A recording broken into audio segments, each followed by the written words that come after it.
तो next topic हम ले रहे हैं ऑर्गेनिक फार्मिंग। ऑर्गेनिक फार्मिंग में हम क्या क्या पढ़ने वाले हैं वो देख लेते हैं। पहले सबसे पहले तो ऑर्गेनिक फार्मिंग का कंसेप्ट समझेंगे, फिर हम पढ़ेंगे नेक्स्ट की नीड क्या है ऑर्गेनिक फार्मिंग की, आज की तारीख में करंट स्टेटस क्या है, ऑर्गेनिक फार्मिंग मैनेजमेंट प्रैक्टिसेस, मतलब इस खेती बाड़ी सिस्टम में क्या क्या प्रैक्टिसेस की जाती है उनके बारे में पढ़ेंगे। देन बेनिफिट्स क्या हैं, और लास्टली ऑर्गेनिक फार्मिंग की लिमिटेशंस, मतलब खामियां क्या हैं। तो सबसे पहले चालू करते हैं कि ऑर्गेनिक फार्मिंग होता क्या है। ये फार्मिंग सिस्टम जो है, यहाँ पर जितना भी इनपुट है, जो भी बीज खाद वगैरह यूज़ कर रहे हैं वो ऑर्गेनिक ही होगा। जैसे कि ग्रीन मैन्योर हम यूज़ करेंगे। ग्रीन मैन्योर मतलब कोई फसल है, जैसे सनहम्प, एक फसल होती है सनहम्प। मैं ग्रीन मैन्योर का कंसेप्ट टॉपिक से हटके समझा रहा हूँ आपको। तो हमने क्या किया कि जैसे अभी मान लीजिए अभी गेहूँ उगा रखे होंगे खेत में और मार्च में गेहूँ कट जाएगा, या मान लीजिए कि जुलाई में अक्टूबर में आपने खेत प्रिपेयर किए थे रबी क्रॉप के लिए, मतलब गेहूँ बोने के लिए। तो जैसे ही आपने खेत में से मक्के की फसल काटी और आपने सनहम्प एक क्रॉप उगा दी, नेक्स्ट 20 एक दिन खेत खाली रहेंगे, 20-25 दिन में क्रॉप अच्छी बड़ी हो गई। आपने इस क्रॉप को हाँक कर प्लो करके सोइल में ही मिक्स कर दिया। तो ये सनहम्प क्रॉप उगाई मैंने, दो क्रॉप के बीच में 20 दिन की गैप लेकर उस क्रॉप को हाँक कर 20 दिन की जब क्रॉप बड़ी हो गई तो उसको हाँक कर उस सोइल में ही मिक्स कर दिया। वो डिकम्पोज होके क्या काम करेगी, खाद का काम करेगी, मैन्योर का काम करेगी। इसे कहते हैं ग्रीन मैन्योरिंग। इसके अलावा हम बायो फर्टिलाइज़र यूज़ करेंगे। बायो फर्टिलाइज़र्स मतलब ऐसे फर्टिलाइज़र जो micro organisms, helpful beneficial micro organisms को यूज़ करके बनाए जाते हैं। कुल मिला के इस प्रोडक्शन सिस्टम में सोइल की हेल्थ पर फोकस किया जाता है, इकोसिस्टम, पर्यावरण प्रदूषित ना हो, और लोगों की लाइफ पर भी। क्या क्या होता है ऑर्गेनिक फार्मिंग में, तो ट्रेडिशनल फार्मिंग प्रैक्टिसेस यूज़ की जाती है, साथ में मॉडर्न फार्म इनोवेटिव थिंग्स को भी कंबाइन किया जाता है। ट्रेडिशनल फार्म प्रैक्टिसेस के साथ साथ, तो आप लिख दीजिए यहाँ पर traditional methods plus modern methods. Example देखो आप, ट्रेडिशनल मेथड से तो आ रहा है मैन्योर यूज़ करना, यूजिंग मैन्योर, और मॉडर्न मेथड में आ रहा है बायोलॉजिकली सॉइल को डिसइंफेस्ट करना। डिसइंफेस्ट करना मतलब ऐसे केमिकल छिड़कना कि उनमें पेस्ट और डिजीजेस आए ही ना। ऐसे केमिकल्स भी कौन से, ऑर्गेनिक केमिकल्स, बायोलॉजिकल, जो माइक्रो ऑर्गेनिजम्स के द्वारा बनाए गए हों। सो हमने क्या किया, ट्रेडिशनल मेथड तो मैन्योर डाल दिया खेत में, प्लस बायोलॉजिकल डिसइंफेस्टेशन कर रहे हैं। सो बायोलॉजिकल डिसइंफेस्टेशन मतलब ऐसे माइक्रो ऑर्गेनिजम्स यूज़ करना है जो उस सॉइल को डिसइंफेस्ट कर दे। इस फार्मिंग का उद्देश्य जो है वो है एग्रो इकोसिस्टम को मैनेज करना है। हमें एक्सटर्नल फार्मिंग इनपुट्स को यूज़ नहीं करना है। We should not rely on external farming input, जैसे केमिकल फर्टिलाइजर्स, बाहर से हम पेस्टिसाइड्स ले आए, तो ऐसी चीज़ें हमें यूज़ नहीं करनी है। नेचुरली अकरिंग सब्सटेंसेस जो हैं, जितने भी सब्सटेंस नेचर से आ रहे हों, जैसे कि सीड ट्रीटमेंट कर रहे हैं फॉर एग्जांपल, तो सीड ट्रीटमेंट में क्या होता है, हम बीज को बोने से पहले काऊ यूरिन ले लिया, जैगरी ले लिया, इसमें 24 आवर्स तक फॉर एग्जांपल डीप कर दिया, इसके बाद फिर बीज को बो रहे हैं ताकि वो बीज जर्मिनेट हो तो उसमें बीमारियां ना लगे, हेल्दी जर्मिनेशन हो। तो नेचुरली अकरिंग सब्सटेंसेस को यूज़ करना है और प्रोहिबिट करना है, मतलब रोकना है या यूज़ ही नहीं करना है। क्या, सिंथेटिक सब्सटेंस, या तो प्रोहिबिट ही करना है, बिल्कुल ही यूज़ नहीं करना है, या स्ट्रिक्टली लिमिट करना है, सिंथेटिक सब्सटेंसेस को बिल्कुल ही कम यूज़ करना है। ऑर्गेनिक फार्मिंग की नीड क्या है, तो ऑर्गेनिक फार्मिंग की नीड इसलिए आई क्योंकि हम केमिकल्स को इतना एक्सेसिव यूज़ कर चुके हैं कि सोइल की फर्टिलिटी रिड्यूस हो गई, वाटर पोल्यूशन हो रहा है, एयर पोल्यूशन हो रहा है। तो इन चीज़ों को रोकने के लिए हम ऑर्गेनिक फार्मिंग की तरफ जा रहे हैं। हम इकोसिस्टम को कंजर्व करना चाहते हैं, इसलिए हम ऑर्गेनिक फार्मिंग की तरफ जा रहे हैं। हमें फार्मिंग को भी इनएक्सपेंसिव करना है, मतलब हम नेचुरली अक्रिंग सब्सटेंसेस ही यूज़ कर रहे हैं। तो कुल मिलाकर किसान का पैसा बच रहा है, किसान का फार्मिंग मेथड इनएक्सपेंसिव हो रहा है, कम खर्च में खेती हो रही है, फूड भी सेफ होगा। केमिकल यूज़ करेंगे तो वही केमिकल्स प्लांट्स के अंदर जाके स्टोर हो जाते हैं और फिर हम खाते हैं तो हमारी बॉडी में केमिकल्स जाते हैं। तो जब ऑर्गेनिक फार्मिंग में हम जाएंगे, हम केमिकल्स को यूज़ ही नहीं करेंगे या बहुत कम करेंगे, तो फूड भी सेफ होगा, हमारी हेल्थ के लिए भी अच्छा होगा। 2020 के डेटा के अकॉर्डिंग भारत में जितना भी फार्म लैंड है जिस पे खेती हो रही है, कितने फार्म लैंड पर खेती हो रही है, तो 140.1 मिलियन हेक्टेयर। अप्रोक्सीमेटली पूरे भारत की जो लैंड है वो 328 मिलियन हेक्टेयर है। तो 140 मिलियन हेक्टेयर से 140 मिलियन हेक्टेयर पर खेतीबाड़ी हो रही है, उसमें से 2.78 मिलियन हेक्टेयर खेतीबाड़ी पर ऑर्गेनिक फार्मिंग सिस्टम यूज़ किया जाता है, जो कि 2% के आसपास है, जिसमें एमपी टॉप कर रहा है। एमपी में 0.76 मिलियन हेक्टेयर पर ऑर्गेनिक फार्मिंग या ऑर्गेनिक कल्टीवेशन हो रहा है। सिक्किम एक ऐसा राज्य है जो 100% ऑर्गेनिक हो चुका है, लेकिन एरिया वाइज कंपेयर करें एमपी से तो उसका एरिया कम है। ऑर्गेनिक मैनेजमेंट प्रैक्टिसेस में क्या आता है, तो क्रॉप रोटेशन। क्रॉप रोटेशन का एग्जांपल मैं बताता हूँ कि अभी रबी क्रॉप बोते हैं, ठंड में अभी रबी क्रॉप बोई जा रही है, अभी वीट बो रखा है। जिस खेत में वीट बो रखा है, वीट क्या करता है, नाइट्रोजन बहुत ज़्यादा लेता है, तो अगले साल उसी खेत में हम चना बो देंगे, मटर बो देंगे, जो लिग्यूमिनस क्रॉप है। लिग्यूमिनस क्रॉप्स में क्या होता है, इनके रूट्स में रूट नोड्यूल्स राइजोबियम बैक्टीरियाज होते हैं, जो एटमॉस्फेयर के नाइट्रोजन को खींचते हैं और नाइट्राइट्स एंड नाइट्रेट्स में बदलते हैं। तो एक साल आपने वीट बोया था, उसने नाइट्रोजन को यूज़ कर लिया था सॉइल से, तो दूसरे साल आपने ग्राम चना या मटर बोया, उसने वापस से सॉइल को नाइट्रोजन दिया है। तो क्रॉप रोटेशन से क्या होता है, सॉइल की फर्टिलिटी मेंटेन होती है, क्रॉप भी प्रोटेक्ट होती है, पेस्ट और डिजीज भी जल्दी क्रॉप में नहीं लगते।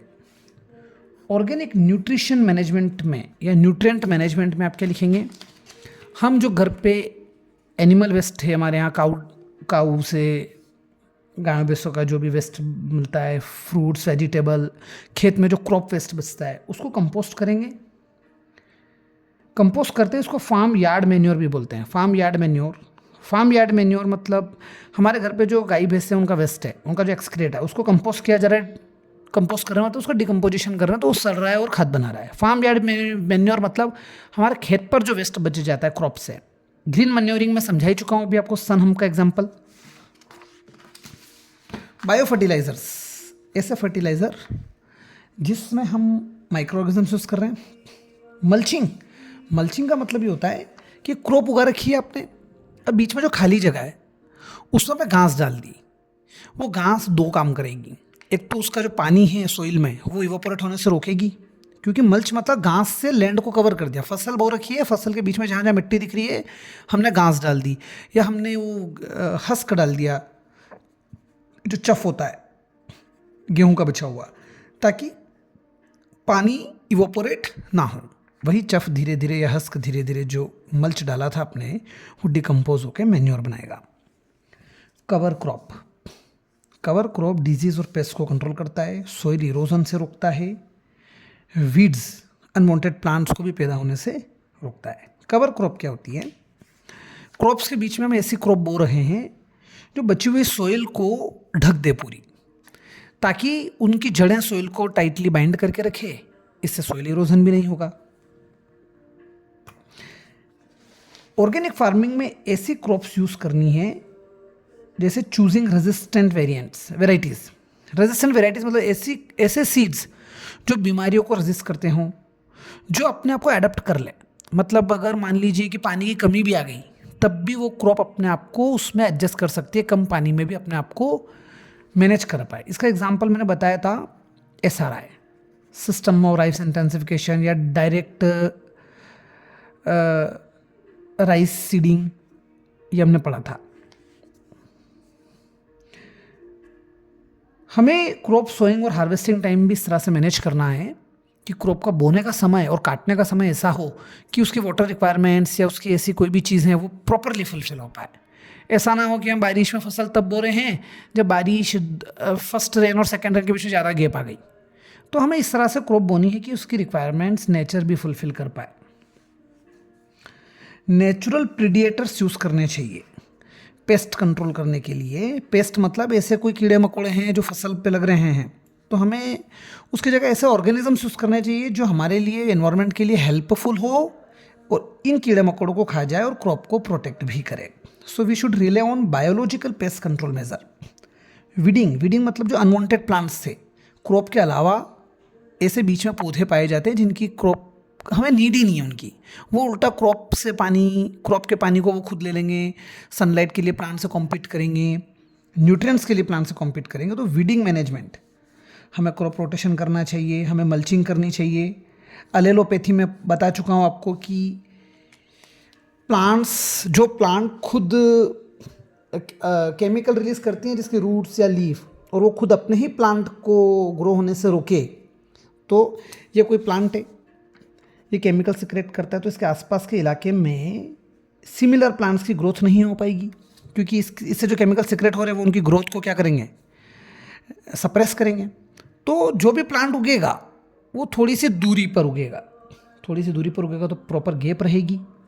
इसको मैं बता चुका था पहले भी, नेचुरल थिनिंग कहा जाता है। ठीक है, सो ये अलेलोपैथी भी एक ऑर्गेनिक फार्मिंग का ही पार्ट है।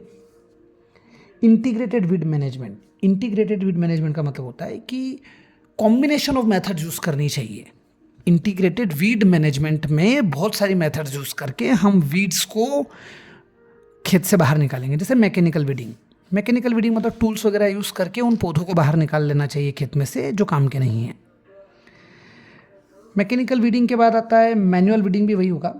बायोलॉजिकल कंट्रोल मतलब कुछ ऐसे माइक्रो ऑर्गेनिजम्स के द्वारा कुछ फॉर्मुलेशन बना है, केमिकल्स कहना शब्द नहीं है, लिक्विड फॉर्मुलेशन कहेंगे अपन, जिसमें माइक्रो ऑर्गेनिजम्स है, हेल्पफुल माइक्रो ऑर्गेनिजम्स, वो वीड्स को मार रहे हैं या ख़त्म कर रहे हैं। क्रॉप्स के बीच में 2 पौधे हैं, उनके बीच में प्रॉपर स्पेस हो। सोइल कल्टीवेट हम मैकेनिकली करें। तमाम रेन्यूएबल रिसोर्सेस पे हम डिपेंड रहें। और हम ऐसे पेस्टिसाइड्स पेस्ट मतलब जो भी अनवांटेड चीज़ें थी, पेस्ट कीड़े मकोड़े इंसेक्ट्स वगैरह को मारने के लिए हम ऐसे पेस्ट यूज़ करें जो नेचर के द्वारा बनते हैं, जो फैक्ट्रीज़ में केमिकल्स के द्वारा ना बनते हों। ऐसा नेचुरली अकरिंग पेस्टिसाइड कौन है? पायरीथ्रिन। याद रखिएगा, पायरीथ्रिन एक नेचुरली अकरिंग पेस्टिसाइड है। इसके बेनिफिट्स क्या हैं ऑर्गेनिक फार्मिंग के? ये क्वेश्चन आपको ऑर्गेनिक फार्मिंग GS 3 में भी मिलेगा, आपसे इंटरव्यू में भी पूछ सकता है, आपका प्रीलिम्स का भी क्वेश्चन बनता है यहाँ से, और ऑप्शनल एग्रीकल्चर तो है ही। तो बेनिफिट ये है कि भैया लेबर इंटेंसिव है। ऐसी खेतीबाड़ी में ज़्यादातर लोगों से काम करवाया जाएगा, मशीनें बहुत कम यूज़ होगी, तो एम्प्लॉयमेंट जनरेट होगी, क्योंकि लोग काम करेंगे, लेबर चाहिए, तो एम्प्लॉयमेंट जनरेट होगा, इनकम जनरेट होगी। ऑर्गेनिक फूड की डिमांड बहुत हाई है पब्लिक में, कंज्यूमर्स बहुत ज़्यादा प्रीफर कर रहे हैं ऑर्गेनिक फूड, तो इनकम जनरेट होगा, क्योंकि इसके हेल्थ बेनिफिट बहुत हैं। इनकम एक्सपोर्ट से भी बनेगी। ऑर्गेनिक फूड का एक्सपोर्ट भी जब ज़्यादा हो जाएगा तो किसानों को उसका बहुत अच्छा दाम मिलेगा।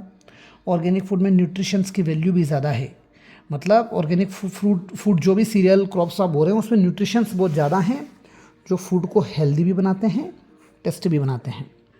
इनएक्सपेंसिव है, क्योंकि आपने कुछ इनपुट्स यूज़ ही नहीं किए ऐसे जो महंगे पड़ रहे हों। It does not require expensive inputs. और इन्वायरमेंट फ्रेंडली तो था ही, हमने ऐसी कोई चीज़ यूज़ ही नहीं करी इसमें जो इन्वायरमेंट को हार्म करे। लेकिन इसके लिमिटेशंस भी हैं। लेस आउटपुट, पैदावार कम होगी। लेस आउटपुट मतलब लो यील्ड लिख सकते हो आप। सब देखिए कि much lesser than modern agriculture farming. Modern agriculture farming में जितना पैदावार होता है उससे कम पैदावार यहाँ पर होगा। हायर प्राइस, डिमांड ज़्यादा है तो प्राइजेस चीज़ों की ज़्यादा हो जाएगी। मतलब कंज्यूमर के लिए चीज़ें महंगी है, फार्मर के लिए इनकम अच्छी जनरेट हो रही है, लेकिन कंज्यूमर को चीज़ महंगी लग रही है। लैक ऑफ अवेयरनेस, आज भी छोटे किसान ऑर्गेनिक फार्मिंग के मेथड्स को अपना नहीं रहे हैं क्योंकि उनको अवेयर ही नहीं है इस कंसेप्ट के बारे में। एंड शॉर्ट सेल्फ लाइफ, हमने आर्टिफिशियल प्रिजर्वेटिव यूज़ किए ही नहीं, हमने ऐसे केमिकल्स वगैरह यूज़ किए ही नहीं जो उस फसल को, क्रॉप को प्रिजर्व करे, तो शेल्फ लाइफ भी कम होगा। शेल्फ लाइफ कम होगा मतलब उस क्रॉप की उम्र कम होगी, जल्दी ख़राब होने की संभावनाएं रहेगी, जल्दी उस पर क्रॉप पर, फसल घर पे आने के बाद उस पर ऑर्गेनिजम्स वगैरह अटैक कर सकते हैं। हम पढ़ेंगे नेक्स्ट क्वेश्चन, ऑर्गेनिक फार्मिंग का क्या रोल है सोइल की फर्टिलिटी को सस्टेन करने में।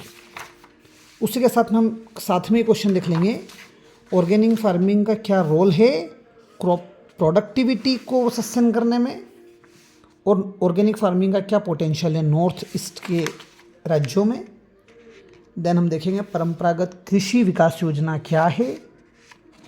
फिर हम देखेंगे mission organic value chain north east region में, या नॉर्थ ईस्ट रीजन के डेवलपमेंट के लिए मिशन ऑर्गेनिक वैल्यू चेन क्या है। So let's move ahead now.